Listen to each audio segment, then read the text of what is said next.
Good evening. Welcome to Warwick Middle School. I'm April Hershey, the superintendent here at Warwick, and I need to tell you that I'm so honored to have served in this position. I'm in my 9th year here now at Warwick, and it's an honor and privilege to serve this community.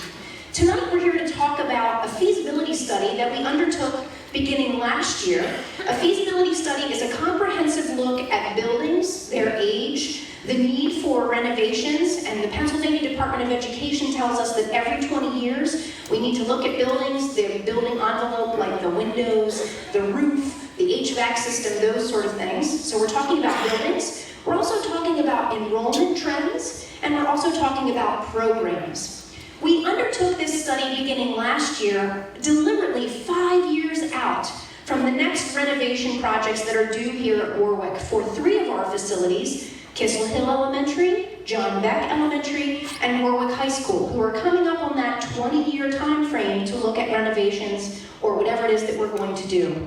So throughout last spring, we held a series of focus groups. There was a public forum held right here in this Warwick Middle School. We had focus groups with our school board, with our students, with our staff, and with our administration. And those were done using a slip method where we asked a whole lot of questions and people could write as many ideas as they had on those slips and turn them into us. Our partners, RLPS Architects, have collated all of that information and come up with 6 options for the future concerning our entire district, and most particularly those 3 buildings that are up for that 20-year renovation in the year 2022-23. The purpose of tonight is to just present those options to you. I'm here to tell you that the district has no plan for any of these options at this time. We want to hear feedback from you, and you will have an opportunity to ask questions and provide feedback tonight. And I'd like you to know that this entire presentation is being video recorded this evening so that those who were unable to be here can watch it at their leisure. We'll have a link to that on our website, and we'll put it out via social media as well. Following tonight's presentation, we will also put together an email address that has the feasibility study in it so that you could send more feedback, if you like, to the school district, and we will share that with RLPS as we move forward. So I'm going to introduce to you tonight Craig Kimmel and Aaron Hoffman, please excuse me, who are from RLPS, and they will be sharing these options with us tonight. But before I bring them up, I just want to say that as a country, we've watched public forums happen where people get very emotional about things, and I know there's some things you're going to see tonight that might make you feel emotional. I'm asking you to be civil this evening. We do have students present, and just be respectful of everybody who's here in the room. So thank you again for being here. I will turn it over now to our friends from RLPS.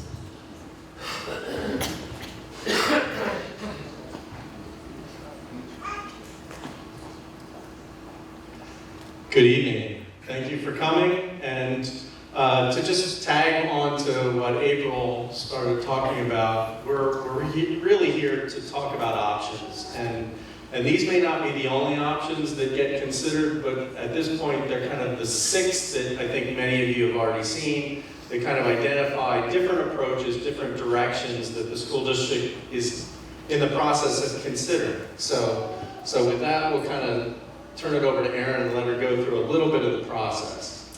So what you see on the screen right now is the outline of what we're going to cover this evening. The first couple things are just what we've done, where have we come from, and how did we get to today. And then we'll get into the options and then have discussion. So what we've done up to date is what Dr. Hershey discussed, the focus groups, data collection, really condition surveys looking at the buildings, and then taking that into consideration with the enrollment projections that we received from Decision Insight. We then took all this information and came up with the options and discussed this at the previous committee of the whole meeting with the board, and that's what we're showing you this evening. Moving forward, we'll have more data collection, understand what everyone's input is on the options, and then refine those options with the school board. So one of the things that we started with were the educational specifications. That's really, what do we want this school district to look like? Not necessarily from a building aspect, per se, but it could be more of what curriculum looks like. How are we educating our students? how many students are right-sized for a classroom. So we spent a lot of time with the administration, the school board, and again, that was some of the focus group questions that you all answered to understand what the needs in the district are. So here's just an example of what we did, getting together in groups and just getting input on all of the questions. And then the next step is we collected all that information and brought it back and graphed it, put all of the answers in. It's all in a booklet that would be provided for the school district on what every response is. And these responses really helped us in making the options going forward. The next piece, we spent a lot of time with administration and staff and really asked nitty-gritty questions, technology needs, classroom sizes, what are the ideal square footages, do you really want open classrooms or not? The big picture ideas, and really compare that to what you already have in your facilities in the district. And one of the examples that goes along with that is actual grade configuration or teams, how everything is organized, and we look at it through a bubble diagram. We don't really want to know what your buildings are and will it fit. We want to know what's the ideal program and make that part of the options. So here are some other examples that we looked at, really getting into the physical area of the building. Do we have enough classrooms? Do we have the right public spaces? Are we providing more public spaces? And really the space adjacencies is a big component of this. So then to tie into that, we also looked at the demographics from Decision Insight. And here you can see where the numbers fall. And what we found is the district stays pretty flat, pretty even. And one of the things that we're going to look forward in the future is comparing it to the last few years, maybe over a 15-year to a 20-year period. And what was the trend? And that's one of the things that we're looking at right now. So the next piece is really, let's look at the buildings. Let's look at the 6 buildings we have in the district. We spent a lot of time as a design team, mechanical, electrical engineers as well, spending time with the district, understanding the buildings. We had the good fortune of working on a lot of these buildings, so we understand the ins and outs of these. This building specifically actually got some very good ratings because it's the newest. So moving forward, we just really spent a lot of time on the analysis of the buildings. And to come out of that, we came up with a rating system. Really, a 0 is unsatisfactory, we need to address it immediately, up to a 4, which is satisfactory. And you'll see at the bottom, we really calculate the numbers and then come out with a rating. Again, Dr. Hershey mentioned the high school, Kissel Hill, and John Beck. And those are the 3 that are coming up for their 20-year renovation piece. So on this slide, you'll see that there's a rating for what was done in 2002 versus the rest of the building. Again, we'll quickly go through these, but the middle school is in very good shape. It is the most recent in the district. John Beck, again, is up for that renovation with some satisfactory and some on the lower end of the aspect. Some of the things that we noticed, especially at the high school and Kissel Hill and Beck, were the windows need to be replaced. There's a lot of areas that just need fixed. Some of the mechanical equipment is getting old. Generators are getting old. So there's a lot of things in those schools that really need attention. Bonfield just received a new mechanical system, so that's on the better side, but there's some spaces that are really lacking in the building and need some attention. So overall, that falls in the middle of the category. It's not the one of the buildings that needs the most work, but it's not, again, like the middle school. Again, Kissel Hill is in that 20-year range with the satisfactory to the unsatisfactory.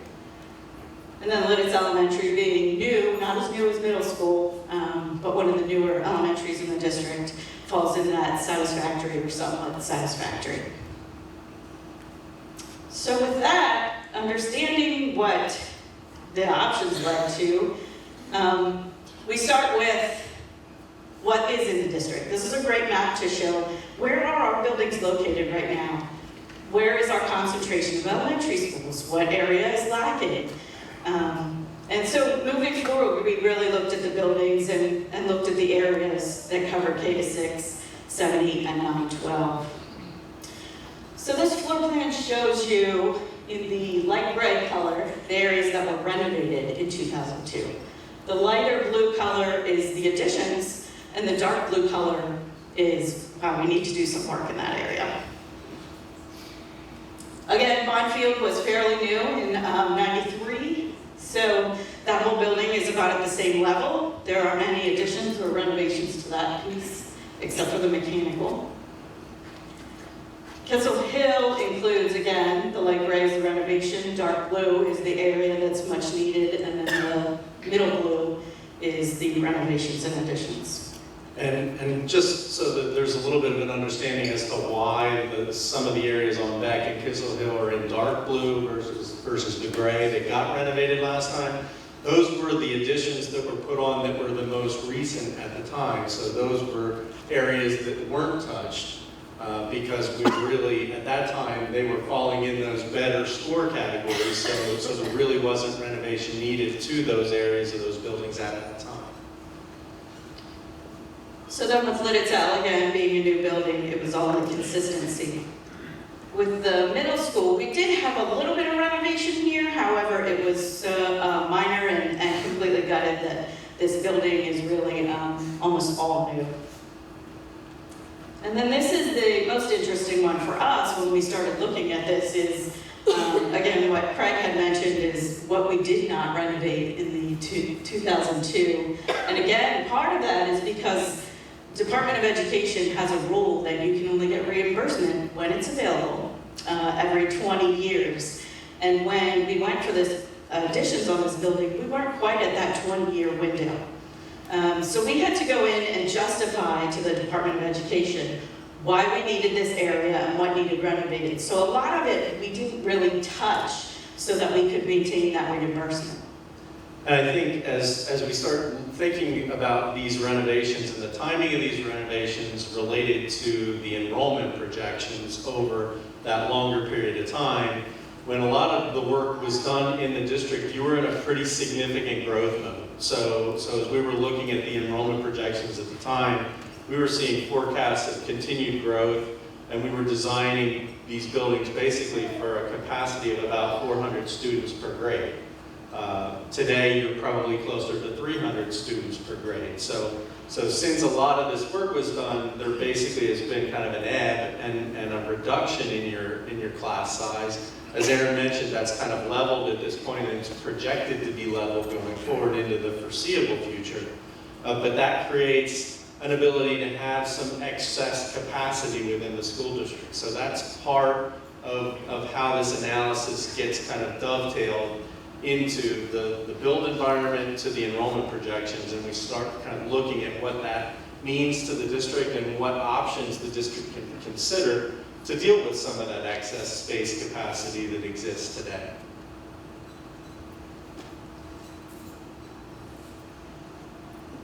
So we're going to head into the options. So these are not in any real order, although I would say option one is basically the maintain the existing structures and the grade configuration as it is.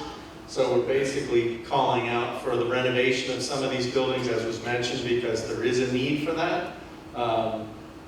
Your grade configurations, though, stay the same. You still have your 4 elementary schools, the middle school, and the high school. The grades don't change, so you're still at K to 6, 7 to 8, and 9 to 12, respectively. And then in each of these options, there are alternates for some of the improvements to the athletics that actually were designed several years ago, but were never fully implemented because of some of the cost limitations of those at the time. So those are really options that could happen anytime with or without any of the options. So that one's a pretty straightforward option where we're really just kind of looking at basically what you have, looking at how many classrooms are needed in each of those buildings. You'll see the number of extra classrooms at the elementary school is 35, the middle school 17, at the high school 21. So that kind of shows you where that enrollment change has created an excess capacity in that primary education element, the classroom. That translates into your common social spaces as well in terms of number of people in a cafeteria at any given time, or the library, or gymnasiums, that sort of thing. But where we really kind of focus in on is that element of learning, which is the classroom.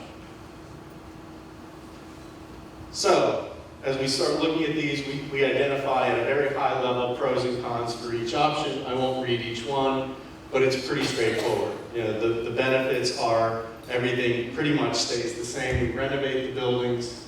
The downside is you still have excess capacity. You're basically heating and cooling more space than you maybe need, and you're not really kind of taking advantage of that space in any kind of tangible way.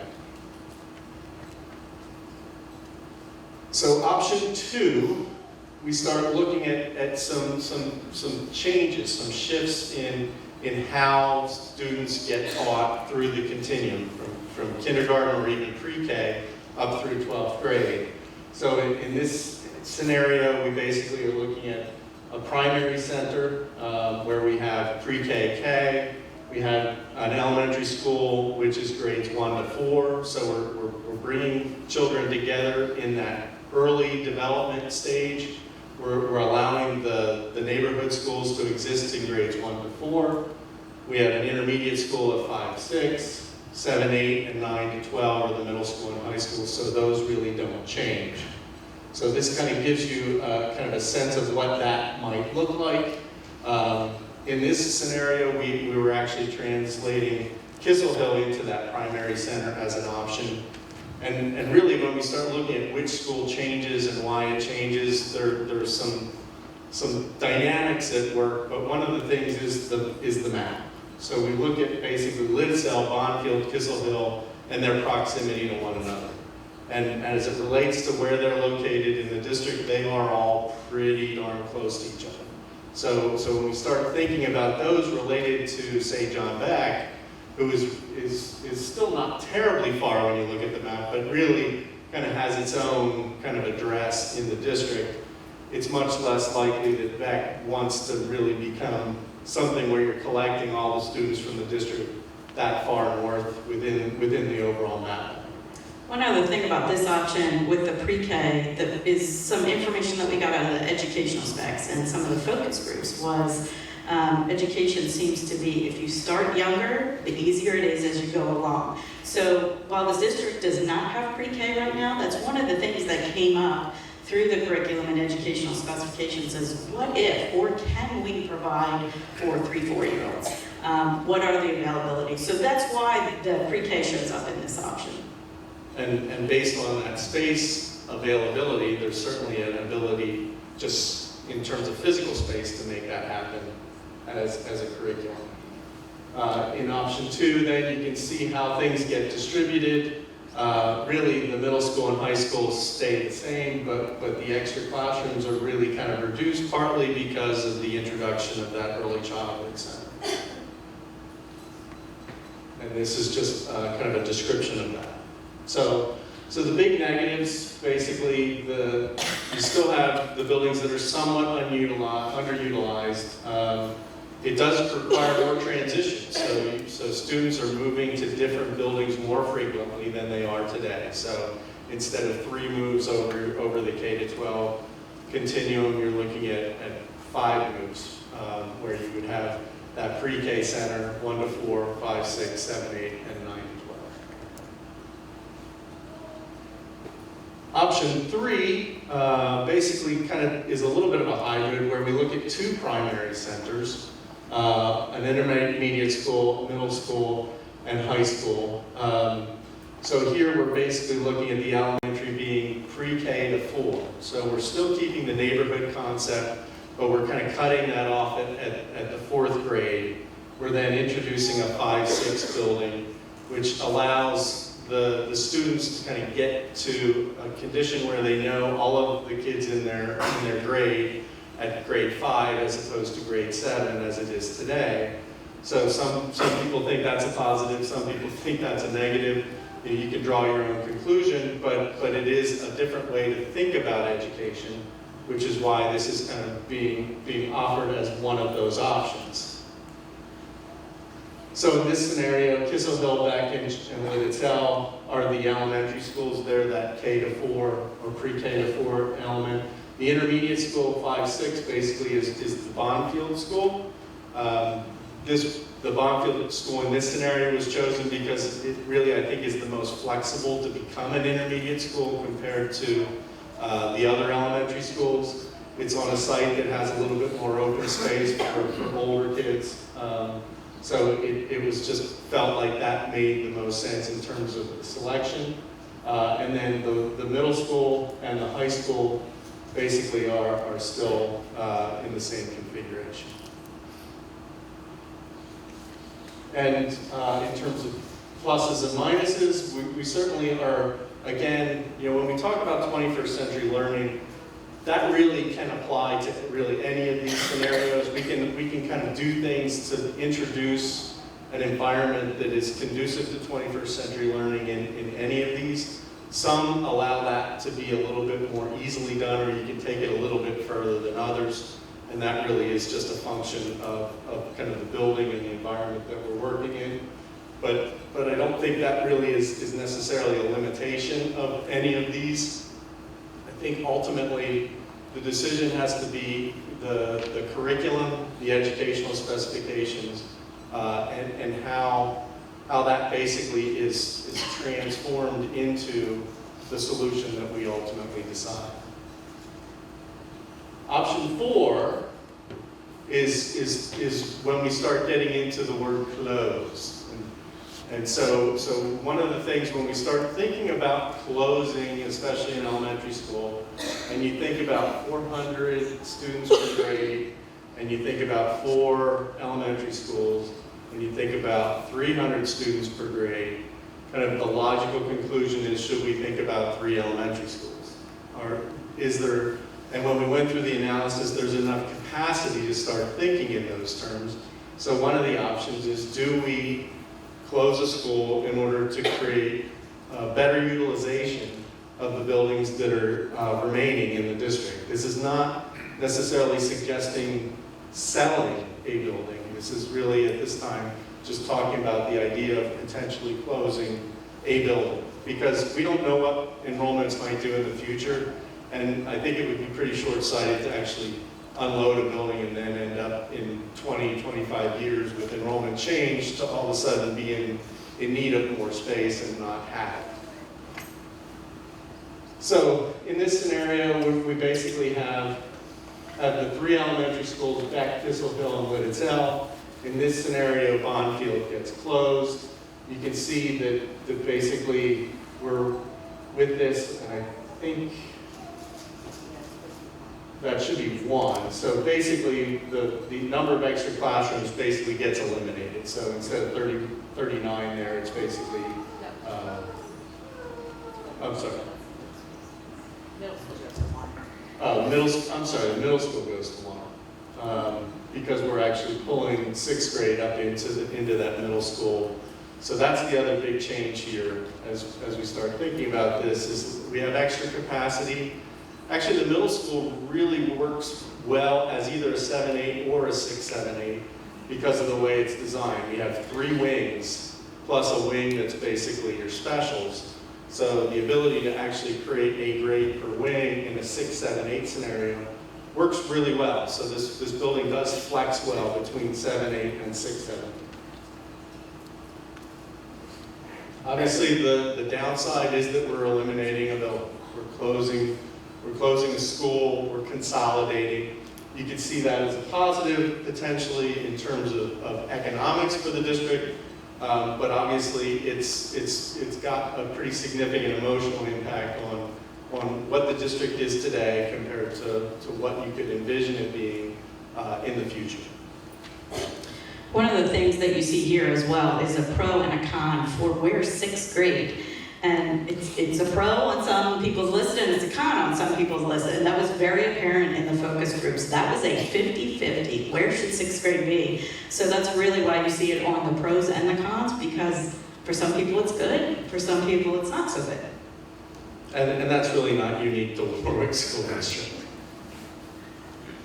So option 5, we're basically looking at a pre-K, K to 12, or pre-K to second grade, sorry, with a 3 to 5 intermediate school. So here we have kind of that early childhood center going through grade 2, and we have 3 to 5. We have basically 6 to 8 in the middle school, and we have the high school.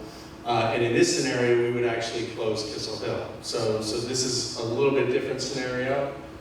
Looks at how that all kind of works as we go through that scenario plan.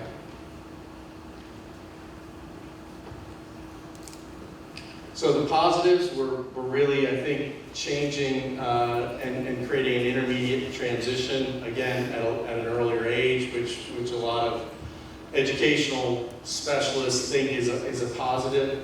But at the same time, we're closing that school.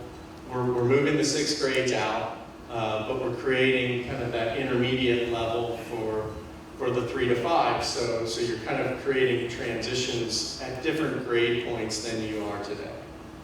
I'm going to go back a slide.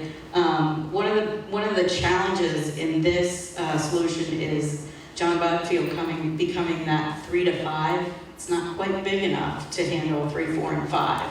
So with this option, we would have to do additions as well as renovations of that school to accommodate those 3 grades. Yes, good point. And then, and then option 6 was really just a what if. What if we really think about this campus and trying to get more of a intermediate school kind of co-located. So we would close, in this scenario, Bondfield and Kissel Hill. We would renovate back in the high school. We would basically then create 2 primary centers, an intermediate school, the middle school, and the high school. So this is a really kind of more, I'd say, significant departure from what you have today. So this scenario basically starts to kind of consolidate your elementaries and create more centers. And the co-location of that building on this campus, creates some synergy, but it also creates some hardships, some challenges, even with athletic fields. And how does that get kind of incorporated or redistributed onto your other sites around in your district? So we hear a lot, this really came out of the campus concept. How do we provide a campus concept? Get 3rd grade through 12th grade on one location, and what impacts does that have throughout the whole district? So this is a lot of words on one slide, but this is basically kind of a synopsis of all 6 options that we've kind of put on one slide just so you can kind of see them in context with one another, so that you kind of understand what the options represent. Not all of these are necessarily the only options. There may be some other scenarios, and we're not limited to thinking about these options at this time. We haven't eliminated any of these options either.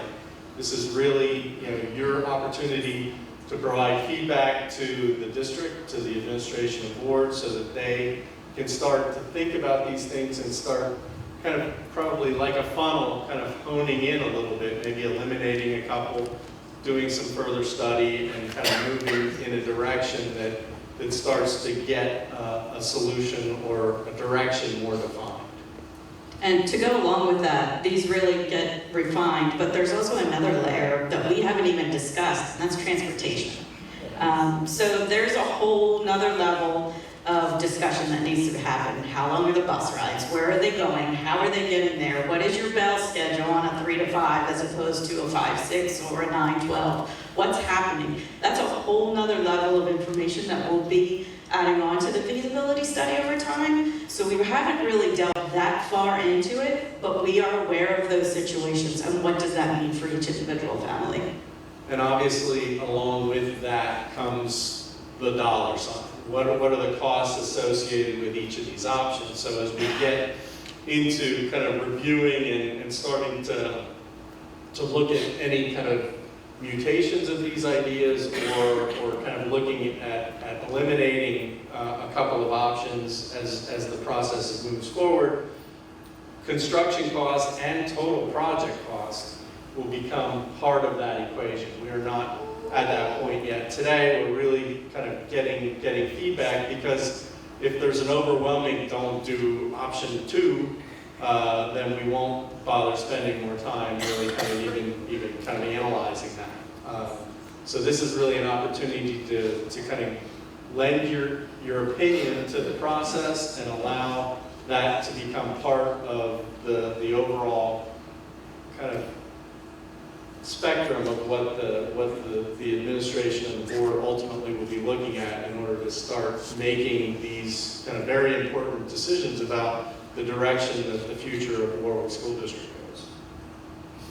So with that, I think we've wrapped up our portion. I think we're ready to open up for questions.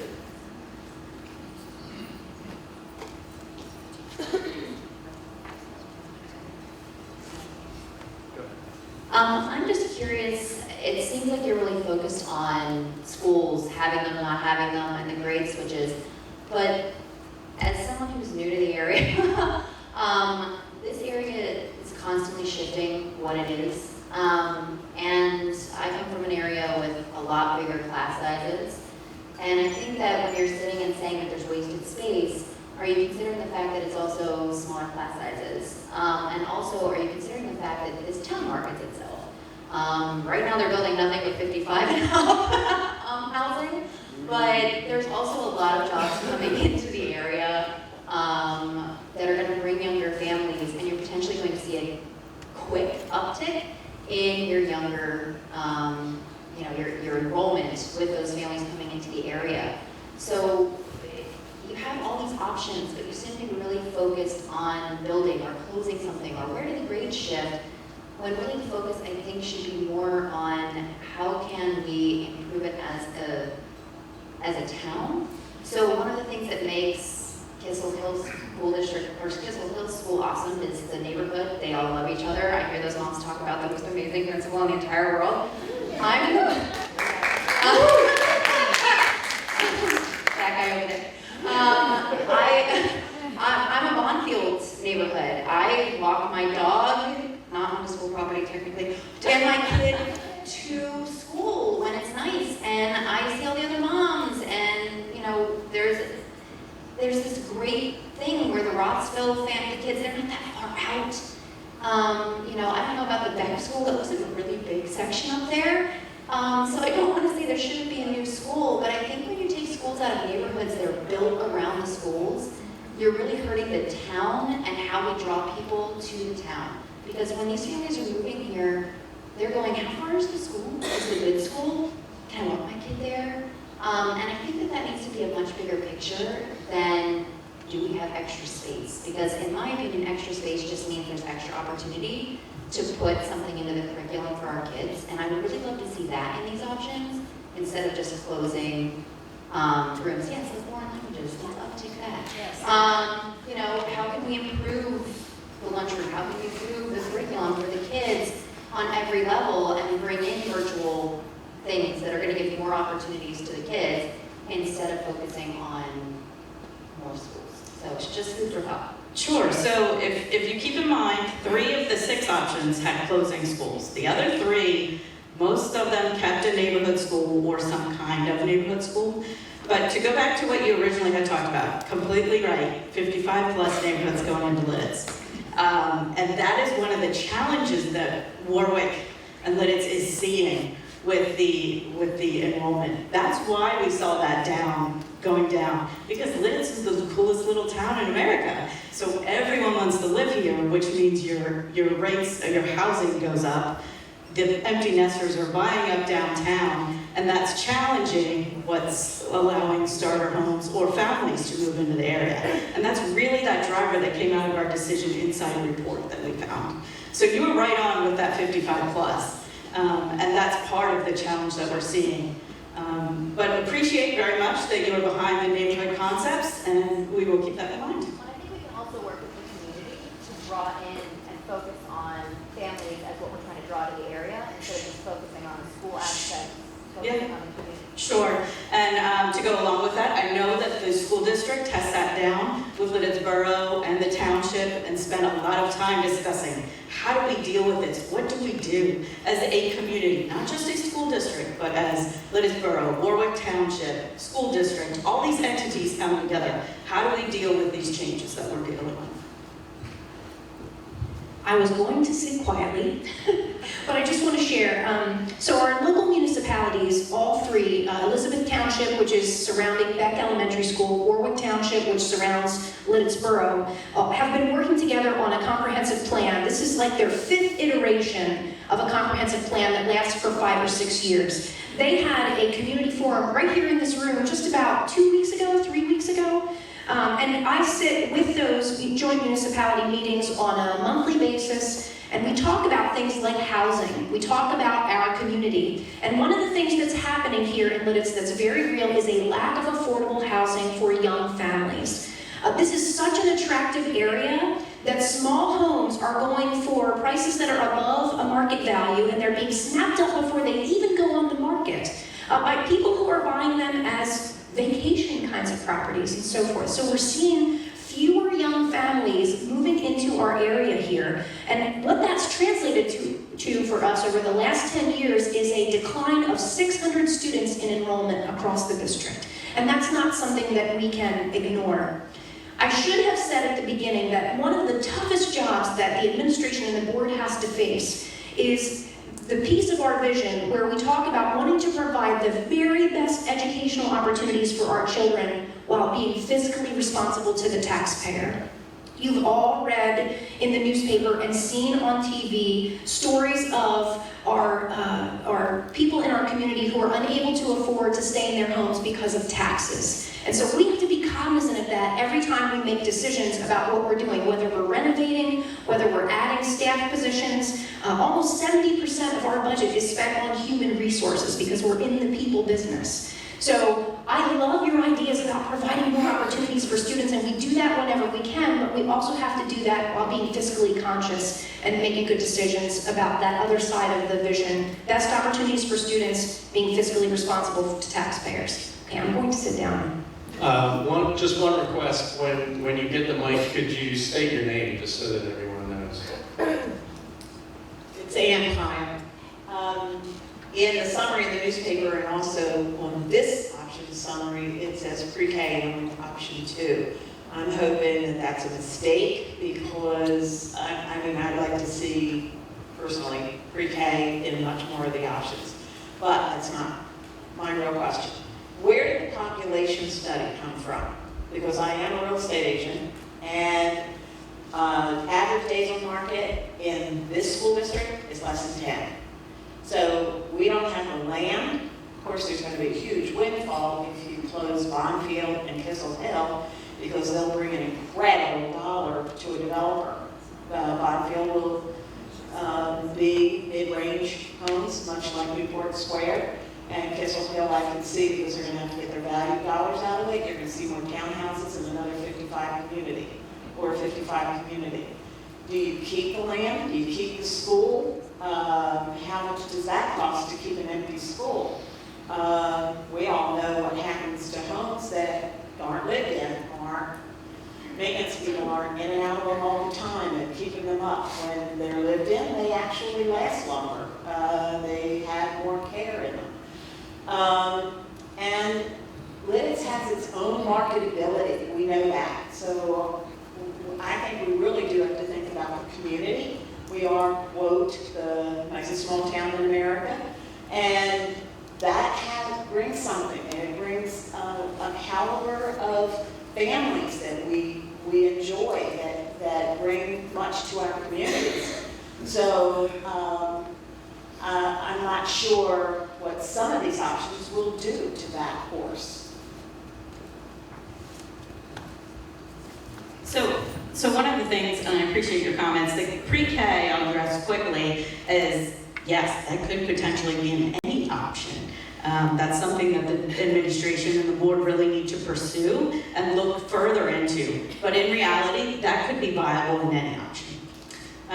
To go back to what would we do with those closed buildings, Craig had addressed that we would not suggest to get rid of those buildings or unload because there is so much unknown. And Bonfield's got a lot of land. They're always looking for sports, athletic space, just playground space for students. And so it would not be that we would propose selling those properties at this point. Candy Darian, I like the idea of having pre-K in the schools, and under option 1, you had a lot of open classrooms, so I'm not quite sure why pre-K isn't being proposed under option 1 if you still have those open Sure, classrooms. as I had just Yeah, said, yeah. it can be on any I option. mean, so I think that's a bonus. I personally think that building any more houses in Warwick School District is not an option because I hate to see any more farm fields going away. So I understand that this is, I mean, I get that this is the coolest small town in America, but I don't see where all of these students are going to come from, because if you're here, if you live here and own a home now, I don't see people selling it and wanting to move. So I'm not quite sure where all these kids are going to come from if it's 55 and plus. Yeah, I think the comment about new development is unless there's infrastructure change within the district, the ability for a lot of new houses to come here is really, really very limited, because when you look at the growth boundaries and the developable area within the growth boundaries, there really just isn't much. So I think if we're concerned about new houses being a source of additional students, I think we can kind of relax a little bit, because I think that's a very small potential. The exception or the change to that would be if the infrastructure, for example, in Elizabeth Township were to change, all of a sudden that would change the entire dynamic of the school district. We don't have any inclination that that is going to change, and so we're really not planning on any of that change.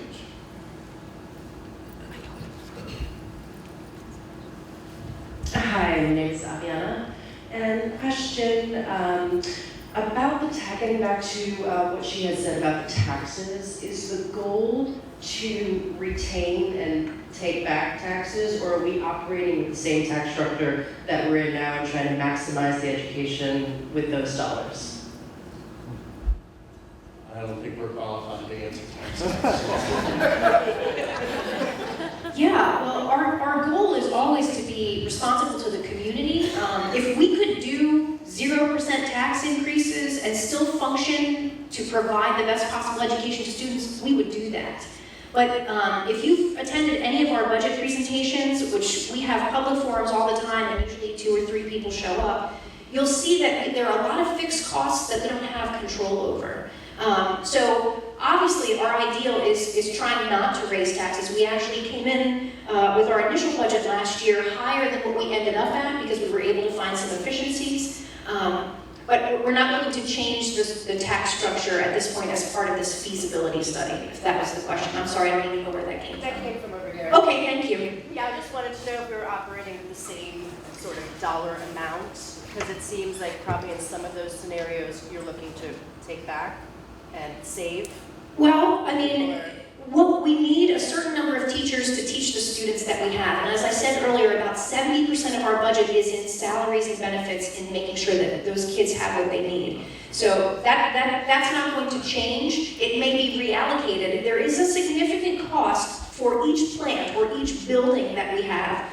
Certainly we would hope to see some efficiencies there if we were not using one of those facilities. But again, we haven't costed any of that stuff out yet at this point. Tonight we're wanting to hear what your thoughts are about these specific educational ideas. This is Lisa Ruth. When I see 21st century learning in all of the options, is that a specific education term? I'm not familiar with it. Yeah, 21st century learning really is kind of a paradigm shift in the way teaching and learning are taking place, and it's something that we're seeing as a major trend in kind of how the typical classroom and learning kind of are changing. So instead of just the typical 20 to 25 student group, We're looking at the 21st century learning, giving a lot of different opportunities for different size groupings of students, different cross-curriculum kind of learning, team learning.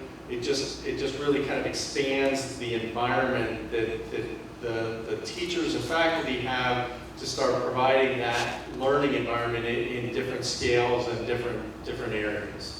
That's a great question, because I could spend 2 hours on 21st century learning. It's kind of what I like.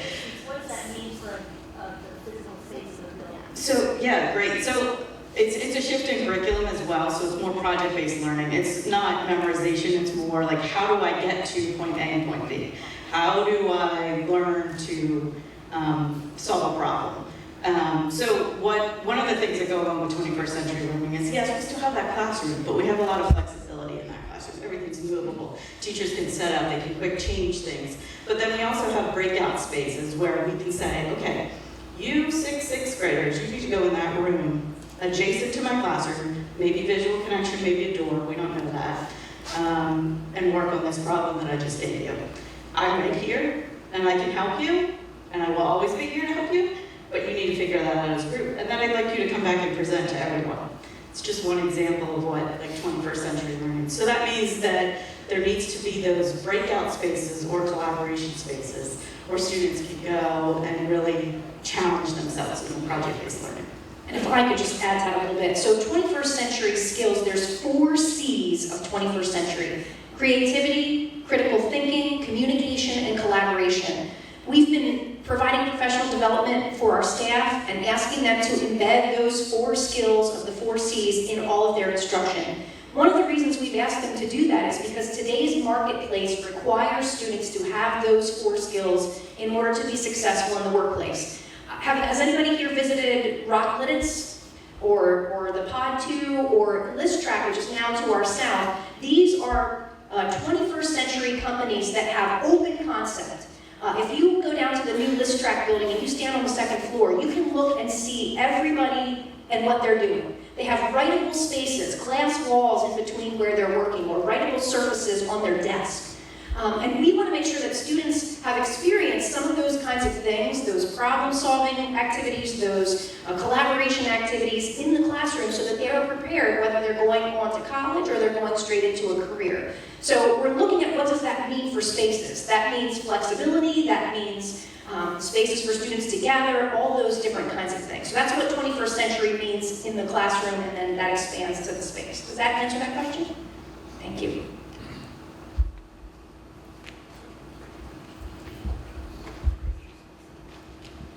I'm Howard Snoke. Now, I analyzed some of the things we had down here, and I looked at it, and I look at option number 1. The only thing I see in option number 1 is there's no change, except for cost renovation and so forth, which is normal. Option number 2, I look at it, and I see 5 different grades or 5 different sections. I find a problem there because in the past studies we've done for the middle school, we also realized then that studies were made that every time a child goes from one school to another school, he is set back. Now, I didn't say how far back. The studies show that that child will lose something when he goes from one school building to another school building. And that basically, I find is a problem on number 2. Number 3, I see here that what we gain or what we don't gain is we have a problem with transportation. By taking the 3 schools and grades of pre-kindergarten in the 4th grade. Bonfield calls that immediate school, and I don't have a problem with that, but it really doesn't have a problem other than transportation. So that's to be ironed out. Number 4, I find that by taking the 6th grade and putting it into this school here, that was one of the things that we discussed back 7, 8 years ago when we built this school. But at the time, we didn't have the classrooms, and the decision was made not to do it.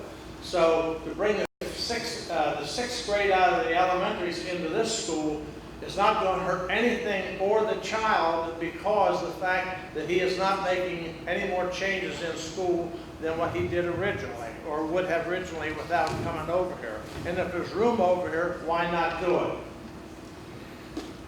Number 5, I don't see anything wrong with number 5 at all, basically speaking. And the only thing I had question was when we were talking about pre-kindergarten, when some of the things said pre-kindergarten into one school. Do you want your kids at 5 or 4 or whatever it is getting on a bus throughout this whole district and getting bused into one school? I have a question on that, and I think so does the parents. The parents should be concerned. Now, I'm not saying there's anything wrong with it, but I would question it if I was a parent. Number 6, I think, is a total disaster.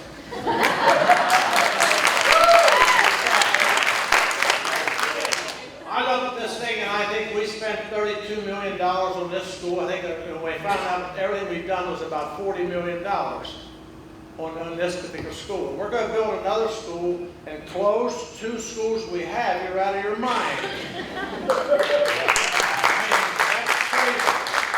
I wouldn't even consider number 6 because I don't think we can stand the $60 or $65 million added on to. And my concern is for seniors, and I'm not a senior citizen, don't misunderstand me. And I'm not saying me, I can afford it, but I'll tell you what, there's a lot of people in this community that are senior citizens that live on a Social Security of about $1,200, $1,300 a month. And their houses they've been living in for 50 years is now worth $250,000 because it is that type of a house, and they got a $6,000 school tax. You're out of your mind if you're going to add number 6 to it. Thank you.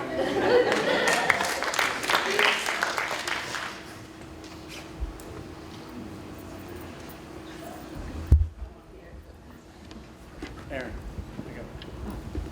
I'm Heather Rising. I have a question. I believe it was in the 90s at some point that we did bump 6th grade up into the middle school, and then I don't know how many years later we bumped it back down. So I'm just curious as to why are we even considering that again? Like what made us decide to do that and then say, oops, that was the wrong decision, we're not going to do that anymore? Sure, so I can feel that a little bit. Some of the things that came out of focus group questions, and that was a specific focus group question, was what's the right grade configuration, where does 6th grade come? It's always a question in every school district that we work with. And really, in that focus group, it was 50-50. Half of the people said, I want 6th grade out of the elementary school. And half of the people said, I want 6th grade in the elementary school. So that's why you see options that go both ways, because there's some pros and cons to each individual person for that. Hi, my name is Amanda Steenberg. My children go to Kissel Hill. I don't see that any of these options, except for 6, are a bad option. I do enjoy this town of Lidditz. I moved here when I was 15 from the inner city of New York.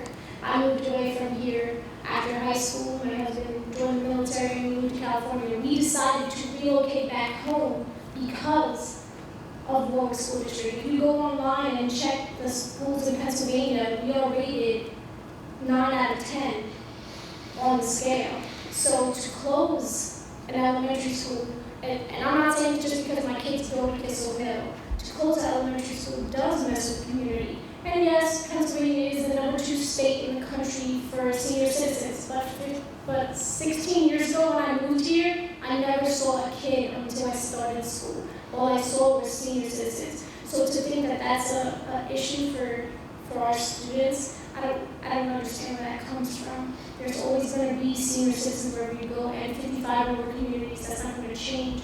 I just think that, like the first one said, we need to worry about more of our kids' education. Like my son is physically disabled, and he gets great opportunities at Kissel Hill that if he still lived in the city, he wouldn't have those. You know what I mean? So I feel like all the options are good except for number 6. But my question is, how is this 21st century education going? Like, what is that changing? Like, every couple of years we get something new that our kids are learning. And not to sound like a jerk, as a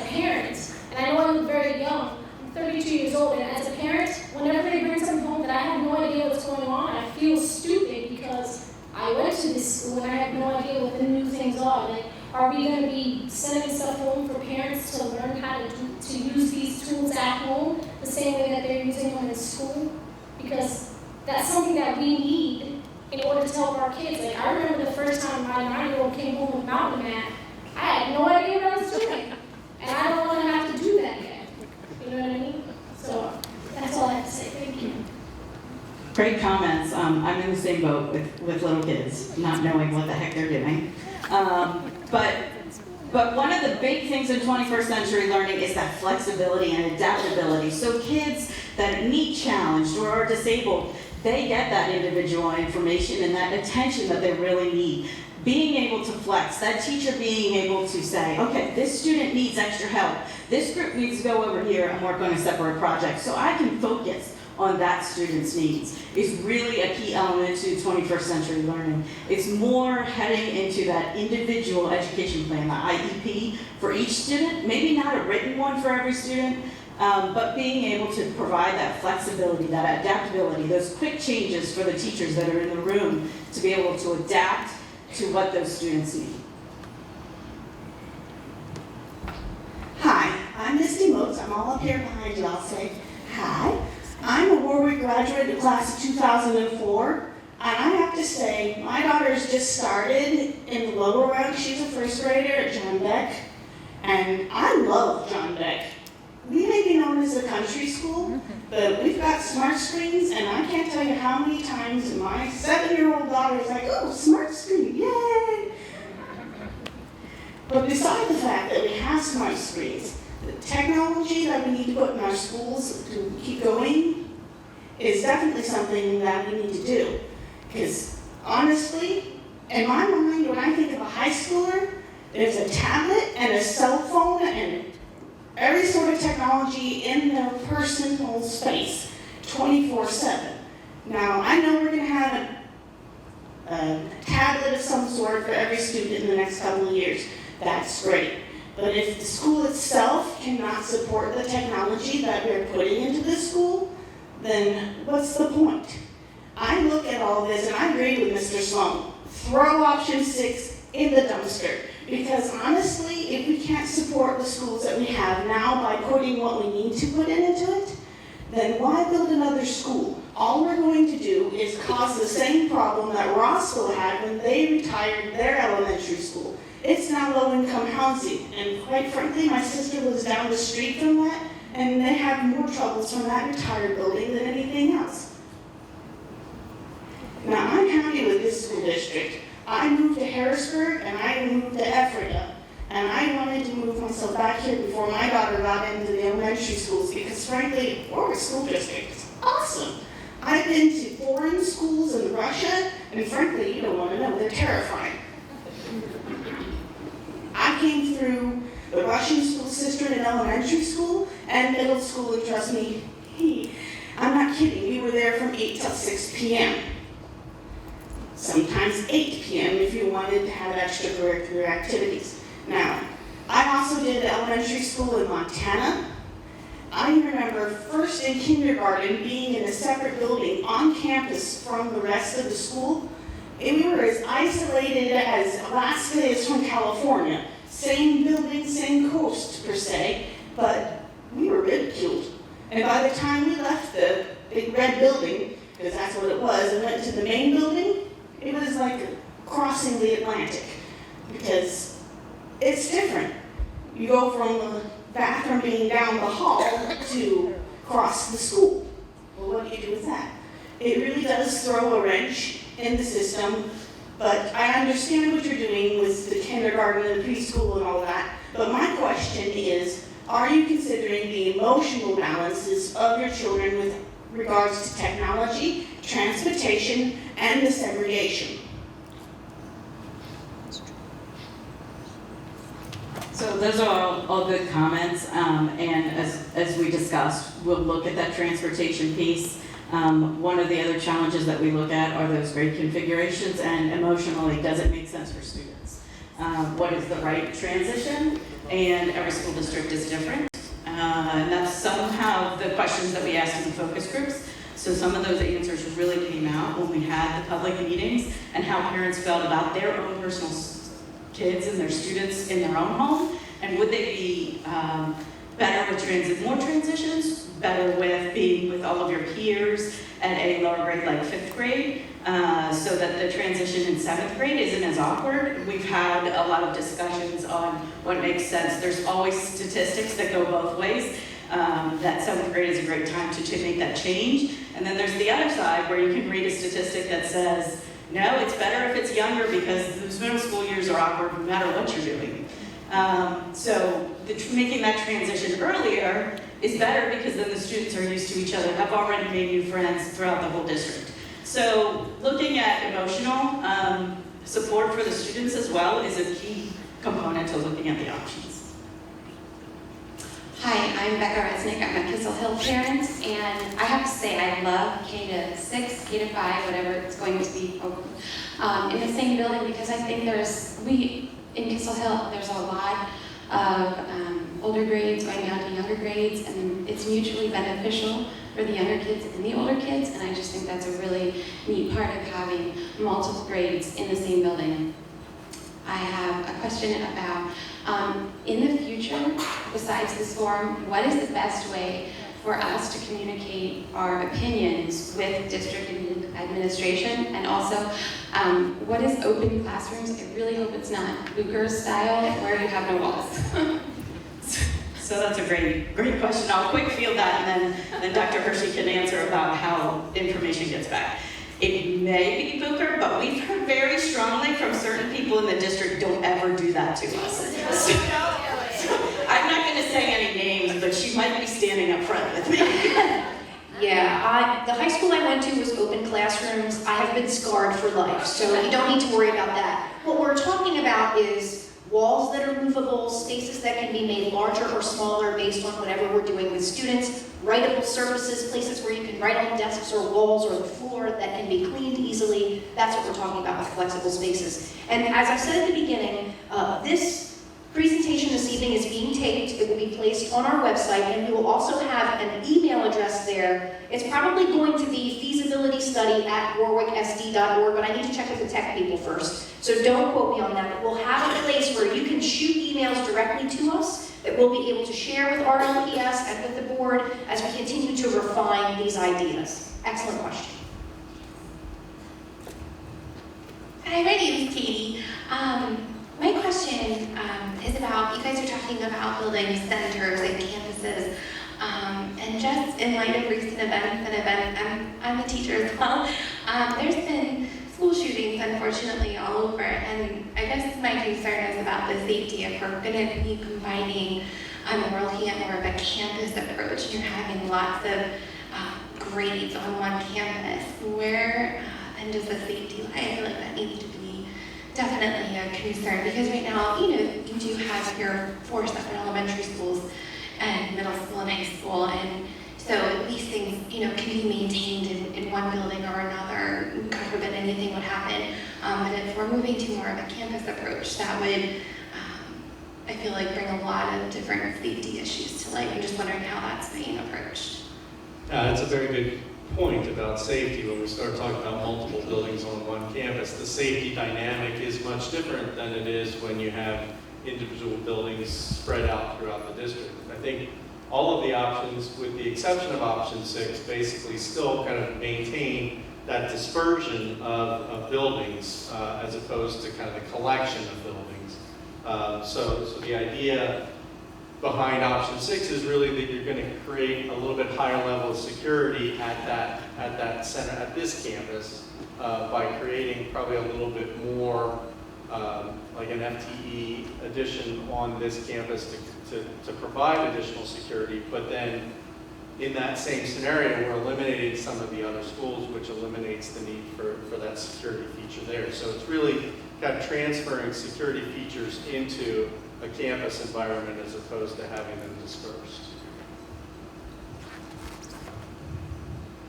Hi, my name is Lisa Burke, and my son is in 1st grade at Lewis Elementary School, and I just wanted to make another case for community schools.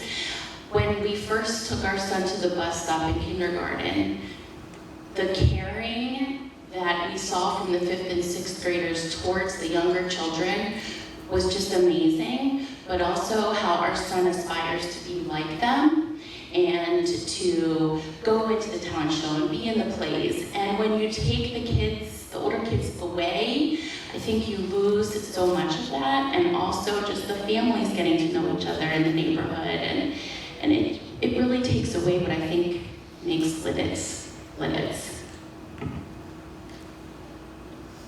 Good comments? Hi, I'm Alexis Rohr. I just had a quick question about if we did put everything on one campus, what would happen to the high school athletic fields? Because most likely they would probably have to go.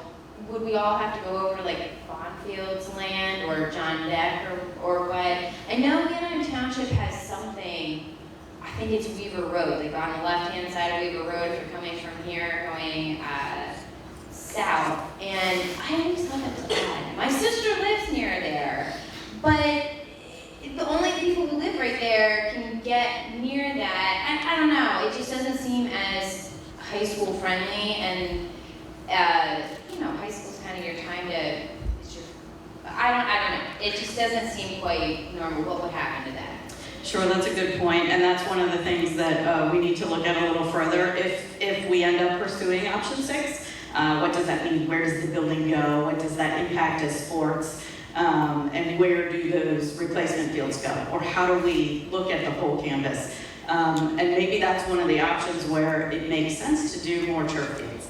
I don't know at this point. We haven't gone that far, but those are all good, valid questions that need to be explored. Interestingly enough, we had that same conversation when we did this school, because we displaced some athletic fields in order to create this school and the parking lot adjacent, which is where the original middle school was.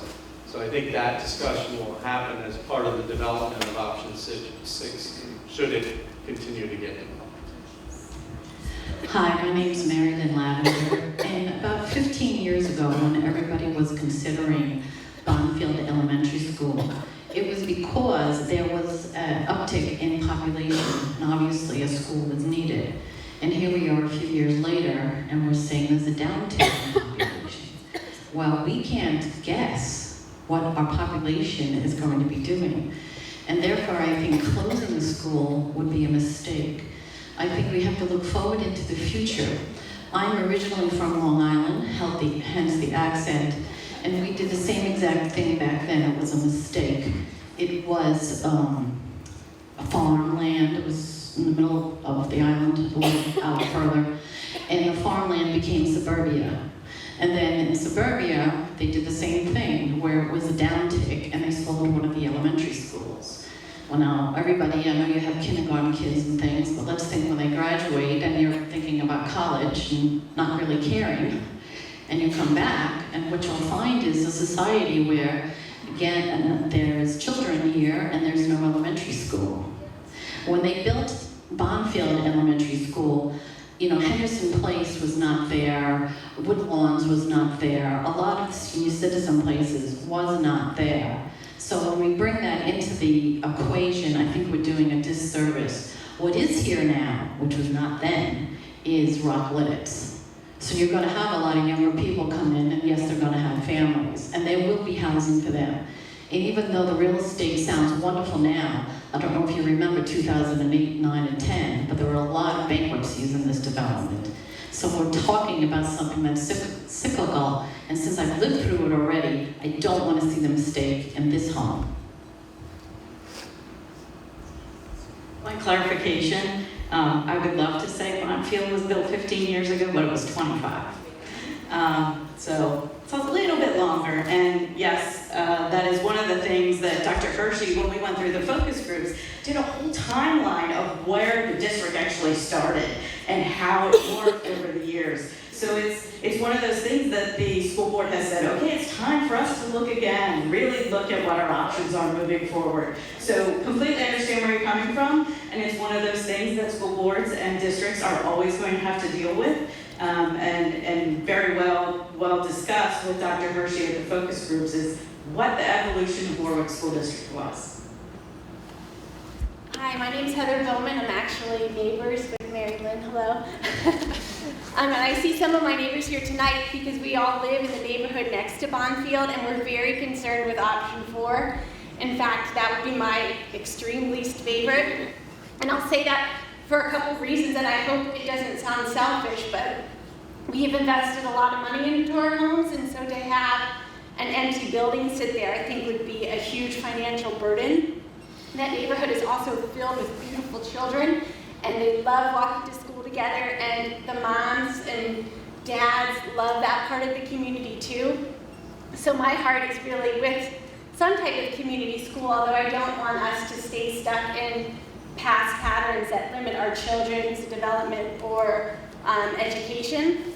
So I definitely see a lot of the value in some of the other options, but to me, closing an elementary school, specifically Bonfield, I guess, because there's so many neighborhoods that are adjacent to it, I think would have a big financial impact and even really cause more families to move out of that area because that neighborhood is essentially school-age families. Great. But I just want to say one other thing really quickly. Thank you, Dr. Hershey, for allowing all of us to participate in this. I think when this comes to light, people sort of rise up and they get angry or their emotions come out. I think it's really healthy for us as a community to be pushed in that direction and to really start to think about what is best. And, you know, if it was me tonight, I probably would be at home with my family, but this is such a big deal. I think that as a group here, we should continue to come to these kind of events, even if it means, you know, getting home from work and going back out again and just really become more involved in the community. I think all of us here should go back and tell our friends and our families how important this is and how much it matters to our community. All great comments, thank you.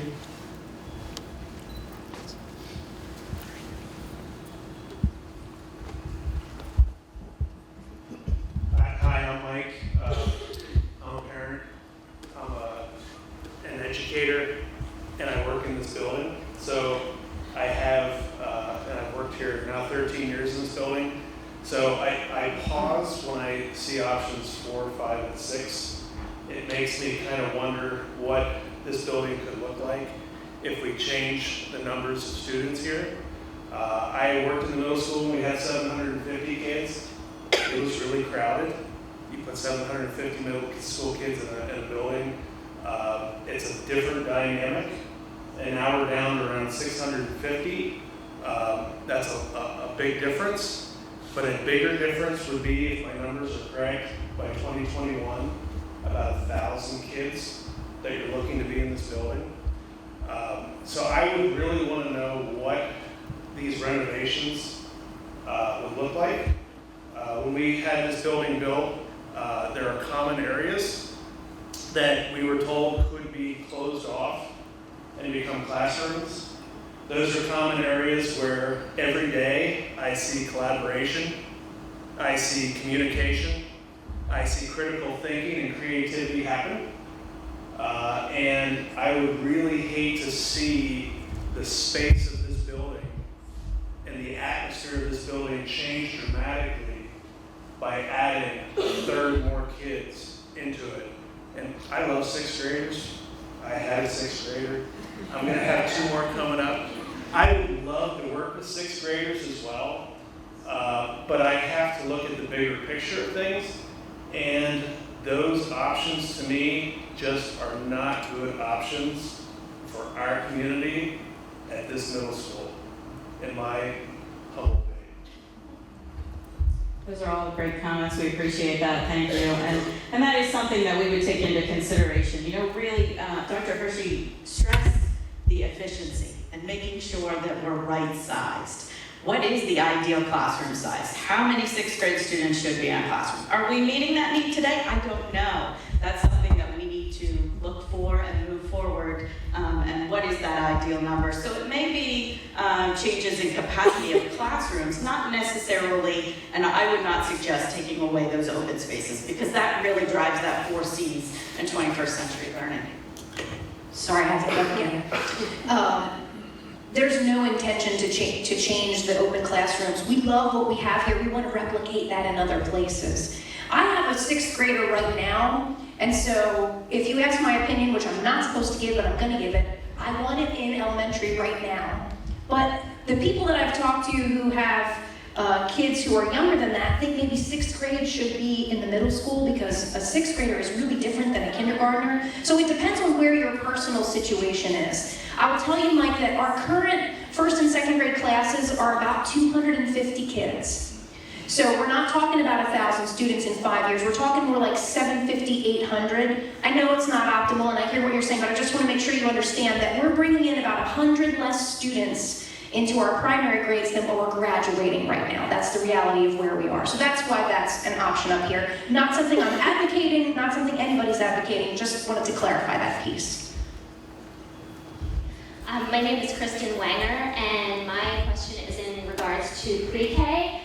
My kids are not that age. I actually have a student in high school, middle school, and Kissel Hill, so I am well acquainted with the district buildings.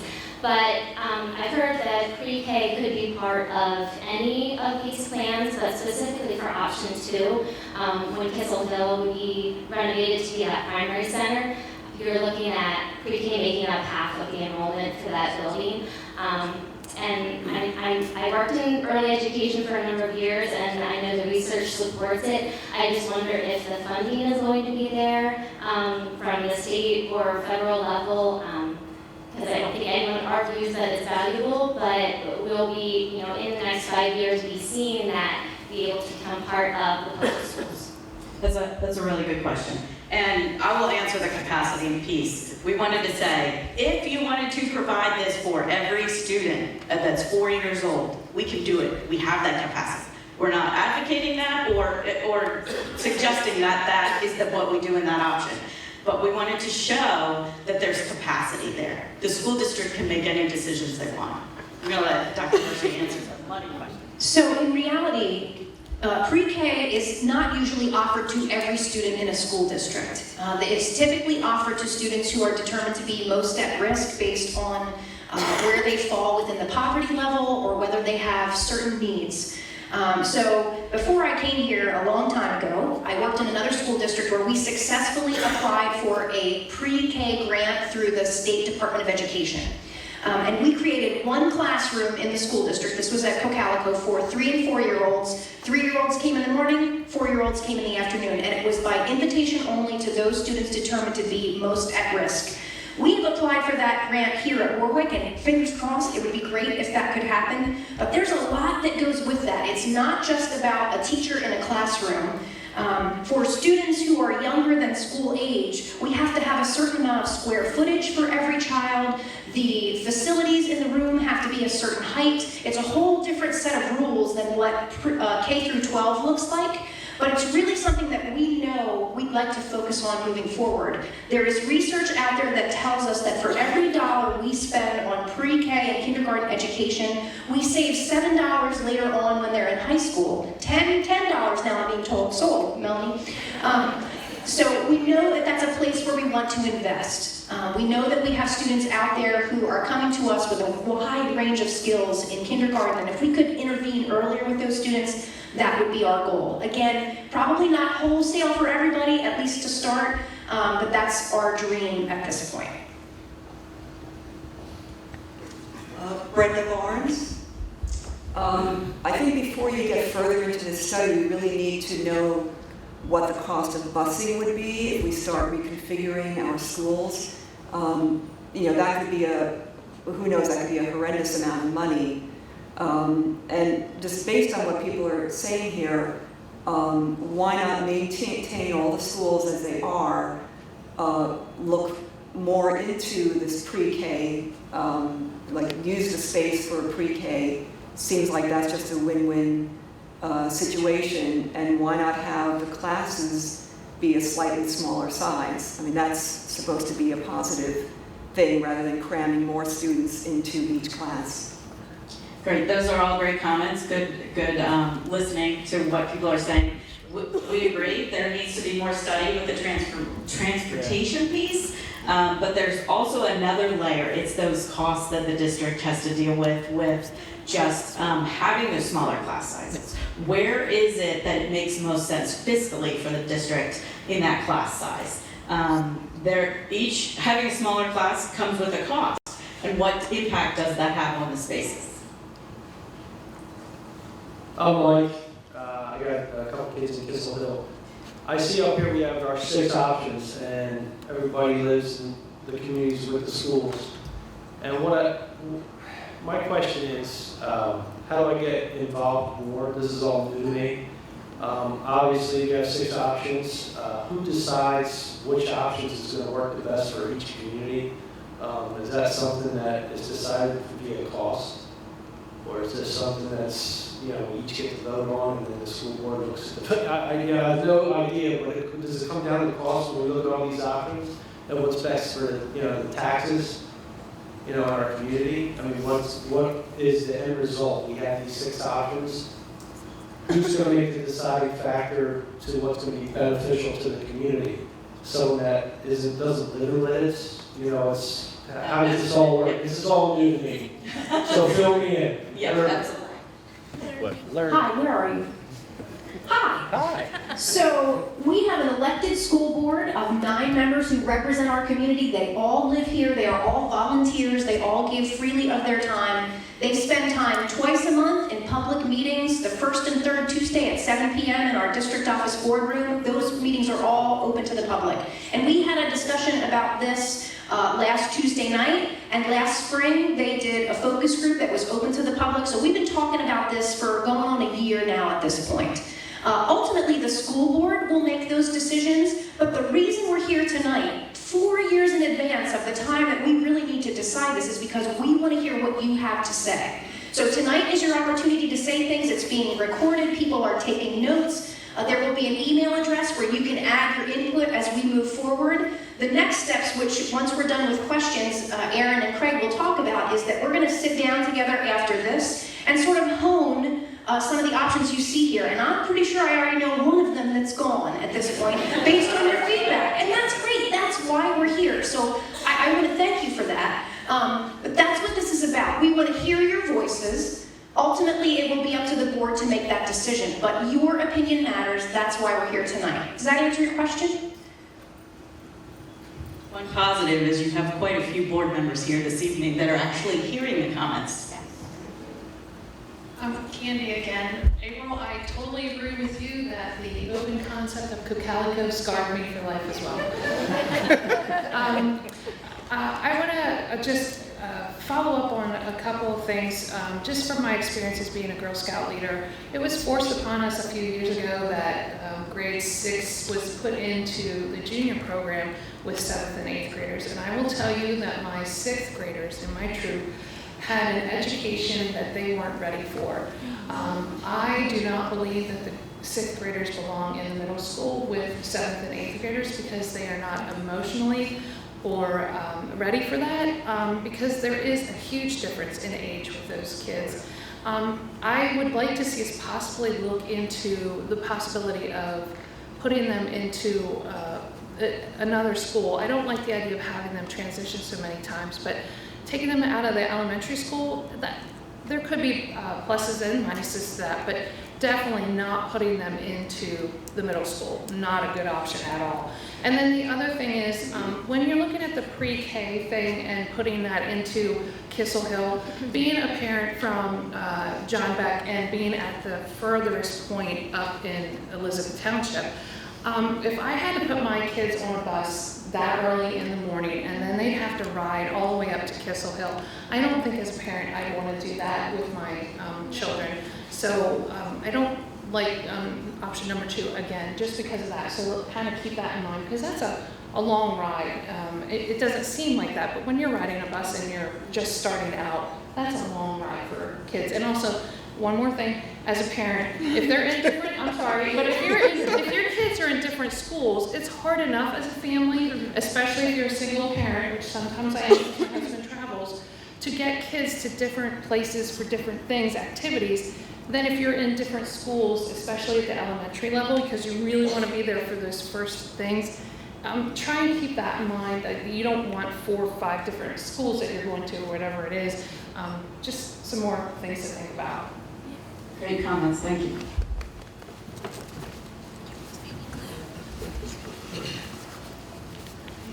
Laura Gibble, I think Candy answered part of my question. I was looking at option 1 versus option 3 and wondering what the advantages of option 3 are, other than what it does is it puts the 6th graders not with the 7th and 8th graders. Is there any other advantage to that option, why it's there? I think the other primary option, or the reason option 3 is distinct from option 1, is that you are collecting your entire grade level at grade 5. So 5 and 6 is a district-wide grade versus your option 1, which is how you have it today, where that entire grade doesn't really gather in one place in one building until they reach grade 7. So that's the other significant difference between those two options.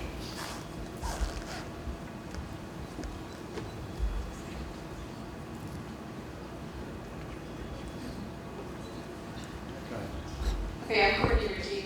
My daughter is in Feasibility, and we have a son who will be entering there next year. I actually have 2 questions. My first one is, if we have these extra classrooms in the buildings that we want to renovate, can't we use that extra space to renovate them to incorporate this 21st century learning? Gives you that extra space, you can make the classrooms a little bigger or add more of the removable walls or whatever, not removable. So that's my first question. My second one is, I taught high school for 14 years before last year decided to stay home with my kids. And I'm just wondering, when you start talking about closing schools, what happens to the staff? Because you're obviously not going to move all of those staff members now into 2 or 3 or however many schools you're going to have. And I think that's going to cause a big issue. So I can answer the first portion of that. And yes, you are right. One of the things that we would look at with the extra capacity is how do we enhance the 21st century learning? So one of the things that we talked about earlier in the presentation was we may be able to be a little bit more robust when we have extra space. But again, it comes back to that fiscal responsibility of the school district. So the answer to the first part of your question is yes. Excellent. The second part of the question is what happens to staff as you no longer need them? So over the last 9 years that I've been here, as our enrollment has declined, especially at the elementary level, as people have retired, we have not necessarily replaced those positions. There have been some instances, there was one instance several years ago, one of the most painful things we've ever had to do, where we furloughed a teacher because of lack of interest on students' behalf at the secondary level. But certainly, it's not our goal to put teachers out of work. We need teachers in front of classrooms, but certainly we can't have class sizes of 10 just to keep staff on board. Right now, we're very right-sized. There are some places where we're a little big, there's some places where we're a little small, and we're always down to the wire in the summer trying to determine exactly where people are going to be. I need to tell you that the teaching staff in this school district is amazing. Not just in what they're doing in front of your students, but also because they're willing to be flexible. So there have been teachers who have had to move grade levels and move buildings based on enrollment flexibility that has happened between schools. So I have to hand it to this staff. I am amazed by what I see them doing in the classrooms, but they're also willing to make those changes and move from one building to the next or one grade level to the next in order to serve the students where we need them. Great question. Hello, my name is Samantha Wilson. I was a 2015 Warwick grad, and I'm currently an education major. My question was about the timeline of when these decisions will be made. You mentioned 4 years, and then once construction would start, and just the timeline, because we do have a neighboring district that just took on one of these projects, Manheim Central, so they have the Joe Run Elementary School now that I just passed recently, and I was just wondering the time frame so we could see how that kind of plays out in their district and kind of how they respond to that, and also with the uncertainty in education and the policies that may change in the next few years. We talk about that a lot in my education classes, and just how we'll respond to that and to see kind of where that goes before we make any big decisions, especially with technology too. I know smart boards are already being phased out in so many school districts, and so how we're going to face technology, kind of observing the other schools, and then also dealing with the future policy changes. Wow, that's a lot. So as it relates to the timeline first, April mentioned 4 years. That's really kind of for the first step of this primary decision making decision-making process in terms of thinking about the direction the district takes. Beyond that, then there's a decision-making process as to what gets prioritized and ultimately the schedule of kind of the rollout of these projects over time. So it's not like in year 5 everything's going to happen and the whole district's going to be torn apart. It really is the next step for us to kind of get into more of the logistical planning of the implementation of whatever option is selected. And then that will get rolled out, and that will get a lot of discussion as well. But as part of that, the numbers, the financial impact of this kind of gets embedded in that. So Nate gets involved in terms of how the money basically becomes available, how that kind of impacts taxes and or your debt capacity over time. So all of those things play a pretty integral role in the actual schedule that gets developed. April, do you want to talk about policy? Wow, that's a big one. You know, federal education policy does not change quickly, and I don't see that happening anytime soon, even though there seems to be some differences of opinion about, you know, what direction we're going. We feel very confident in the State Secretary of Education, Pedro Rivera, who is a personal friend to many of us. So I feel good about the direction our education is going here at the state, and really the state has control over what we're doing. I don't see policy changes affecting what we're doing here. Policy tends to be big and broad and umbrella-like. We get to decide what we want things to look like here. Again, we've undertaken this now because we have a good amount of time to decide, to hear from you what direction you want to go. And as I said, when we're finished with questions, Aaron and Craig are going to show you a timeline of where we think we're going to be. Probably the next several months to a year, we're still going to be gathering data from you, from the administration, from the staff, and from students. So we've got some time to talk about this. And I think the last question you asked was technology, and obviously that is an ever-changing kind of landscape. One thing that we know is that it's going to be more robust every year that we kind of go forward, and probably exponentially so. So fundamentally, as we think about the design of infrastructure of technology into schools, the most significant thing is providing a significant backbone, creating an ability to change platforms, to change technology over time, and not have to change kind of the fundamental railroad, if you will, that everything kind of runs on. So that really is kind of what we focus most of our attention on when we talk about options like this. Hi, my name is Sherry Medini. I wanted to just offer another perspective that we have personally in our family where with the sibling dynamic, that yes, it can be difficult logistically to get to different schools, but the emotional aspect of it, I have a pre-K and a second grader, and my younger one is so excited to get to go to Big Brother's school, and it's much less intimidating to get started in kindergarten if you know Big Brother's walking the halls with you. So I know for a lot of them that would be there, but you know, option 2, it would be different. Option 5, option 6, and even you know, limiting K through 4, that could come into play with some siblings. So I at least wanted to offer, you know, as we start to look at some of the emotional aspects of it, that it's something that I look at as a parent for my kids. Thank you. Any other questions?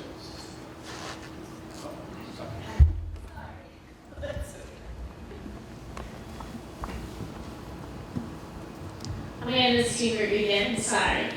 We were talking about teachers and they said that, and she said what she said, but I also want to know what happens for our administrators because, like, I, again, am a Kissel Hill parent, and we have an amazing principal. He knows every kid's name. He shakes every kid's hand as they come into school in the morning and leaves school. Dr. Gordon! What happens to their jobs? Like, and the ladies in the office that know you when you call in and say, hey, this is Amanda Steenberg, I'm running late to pick up my child. And they already know who your kid is, and they have your child sitting in the office waiting for you. Those people are also important in our children's lives, like the school nurse and all of those people as well. Like, I'm not saying that I don't think teachers are important.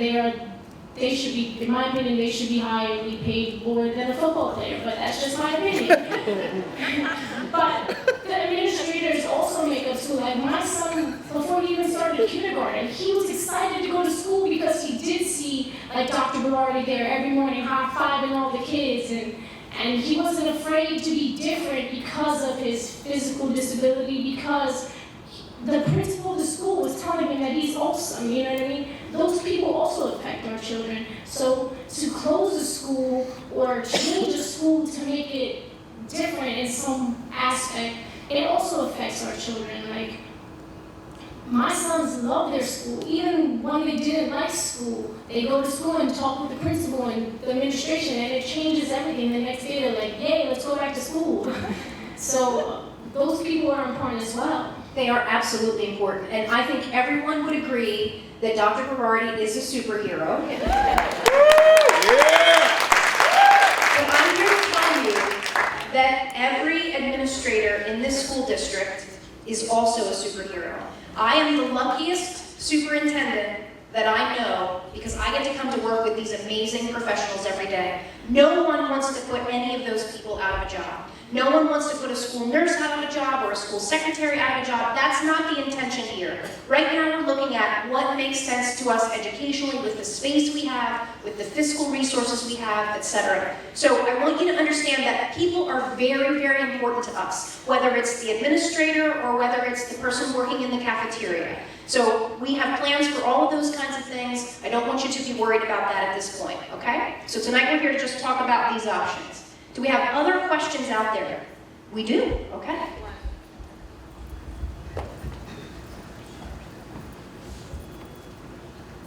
What are the class sizes now in the elementary schools? That's what So it ranges anywhere between 18 and 27 students, depending on what grade level we're talking about and depending what building we're talking about. We have a set of class size guidelines that we use every year, and when we get above a certain number, there's an opportunity for assistance with support staff, and when we get above another certain number, we add a teacher. So it varies, but I will tell you, compared to our IU peers, we're in really good shape with class size, and compared to class size across the nation, we're in excellent shape. I think we heard somebody talk about that here who was from New York or something. It's absolutely the case. I think we're at a good place right now. Certainly there's things we could always tweak, but you can't add a teacher necessarily in October unless something really crazy happens. Hi, Heather again.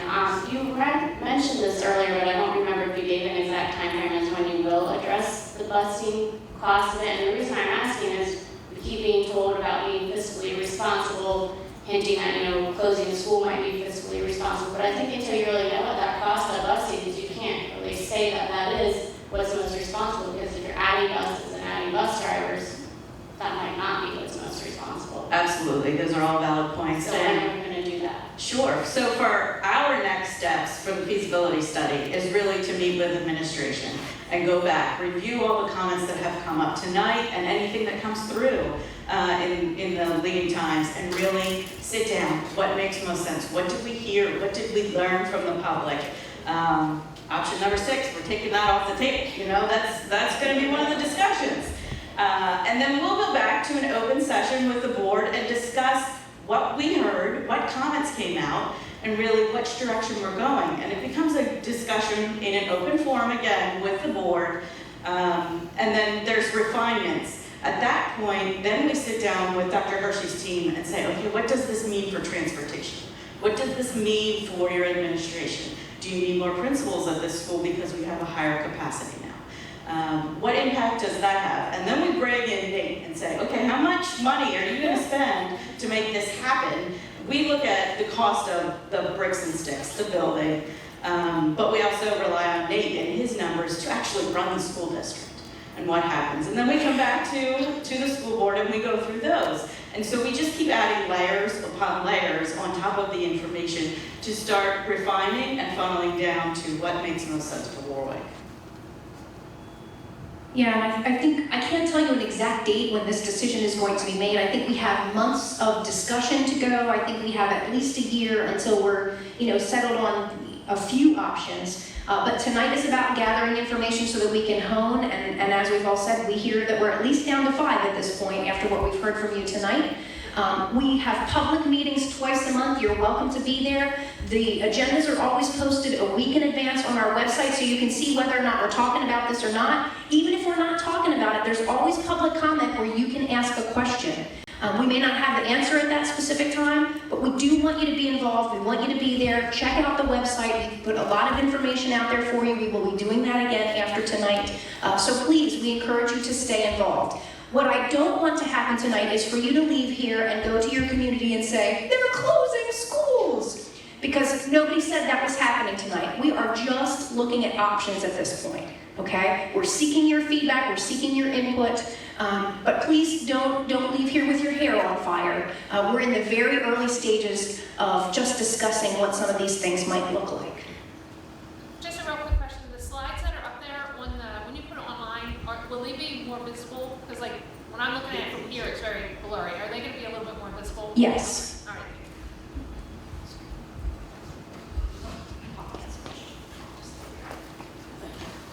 Just a quick question. The lady at the end of the row here pointed out early on about the empty schools. I would like to know, in addition to the finances part, I would also like to know some of your ideas of what an empty school would be used for, because I agree, it just can't sit there. Right. Yeah, we're not there yet, but that's an excellent point that we will be considering. I understand you're not there yet, but if you're considering those two, the 3 and 4, I guess it was, 4 and 5 or whatever, if you're considering those, I think we should have an idea of what the buildings are going to be used for. My name is Polly Gator, by the way. Yes, we know you, Polly. We love you. Heather, who asked a question earlier, sent me an email, and she was asking about why the district has had 6th grade in the middle school sometimes and then not other times. And Erin pointed out that when we had the focus groups, I had this long timeline that goes all the way back to the 1750s as to where schools started here in the community. And really, I believe that the shift of 6th grade in and out of the elementary had to do with population at the time, what building space was available. These very same things that we're talking about right now are the things that were talked about when it shifted back then. So again, there's no right or wrong answer to this. Mr. Snook said that there's research that says certain things, and he is absolutely right. But for every study that says one thing, we can find one that says the other. We need to decide what makes sense for us here at Warwick, the precise reason that we're here tonight.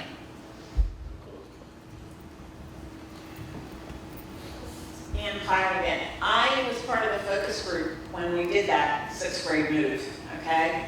And a group of parents went to, when it was announced that this was going to be happening, went to Dr. Bonfield and said, we are not crazy about the idea of our 6th graders being in the same place with all those little 7th and 8th graders that all their little souls. And he said, okay, I'm going to give you some information. I want all of you to get together, and then you come back to me with a solution. And I'm not going to tell you what I think and what I feel. And he gave us lots of information, a lot of financial information and so on. And we went back to him and said, it's not possible to keep 6th grade and elementary because of the population and the cost without building more onto what's already existing. And he said, exactly. And that's why we're doing it. And he says, but I'll make you a promise. The day I can move them back, because I think they belong in elementary, I'll do it. And you can hold me to that. And he did. Yes, God rest his soul. He was a great man with great vision for the school district. Other questions? Anything else you want? I think we're wrapped up. I want to thank everyone for making the time to come out tonight. I know it's a bit of an imposition, giving up your evening to come out, kind of lend your support and your comments to everyone who's here. We are taking notes. We're recording, as April mentioned. This is very valuable in the process that we're going through with the school board to ultimately start to kind of hone in on what options we keep on the table, which ones we take off. So So on behalf of everyone that's involved in tonight, thank you very much. Yes, thank you very much, everyone.